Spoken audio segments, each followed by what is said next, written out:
Naslednjega vabim k besedi ministra za vzgojo in izobraževanje, dr. Vinka Logaja.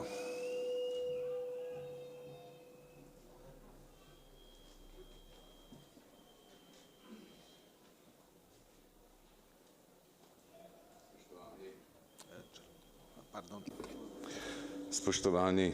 najprej mi dovolite, da tudi sam izrečem iskreno sožalje vsem svojcem gospoda Aleša in naj hkrati poudarim, da sam absolutno obsojam vsakršno nasilje, pa naj bo to v šoli, v okolici šole ali kjerkoli. V vladi in potem tudi v državnem zboru sta že sprejeti noveli zakona o vrtcih in zakona o osnovni šoli, ki dajeta več možnosti in pooblastil tudi v šolskem okolju, da vse mlade iz ranljivih skupin čim prej vključimo v vzgojno-izobraževalni sistem. In v tem delu je zagotovljena tudi podpora učiteljem v šolah, in sicer z delovanjem romskih pomočnikov, večjim delom svetovalne službe in pa še z nekaterimi podpornimi ukrepi. Tudi glede dogodkov in dogajanj v srednjih šolah in ob šolah sem za jutri dogovorjen za skupno srečanje z vsemi ravnatelji srednjih šol, ker se v ponedeljek nadaljuje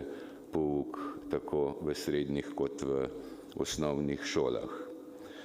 Rad bi poudaril, da tudi v zakonu o inšpekciji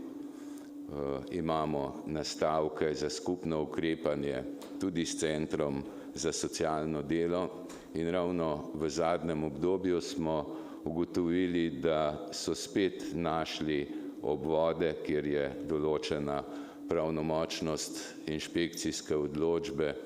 v zakonu o starševskem varstvu in družinskih prejemkih in v zakonu o socialno-varstvenih prejemkih, kjer se pomoč v denarju preko Centra za socialno delo lahko odredi v pomoč v naravi.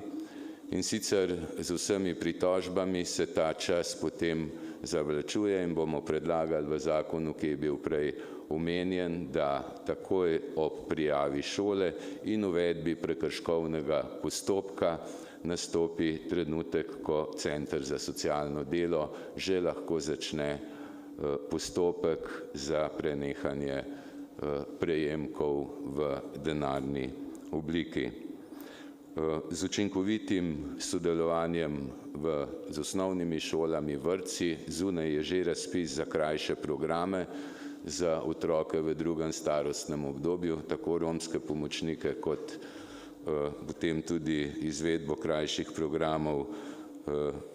je financirano iz državnega proračuna in verjamem, da bomo v bodoče v teh šolskih okoljih uspeli povečati oziroma doseči ciljne vrednosti vključitve v predšolsko in osnovnošolsko izobraževanje, potem naprej tudi v srednješolsko, da pa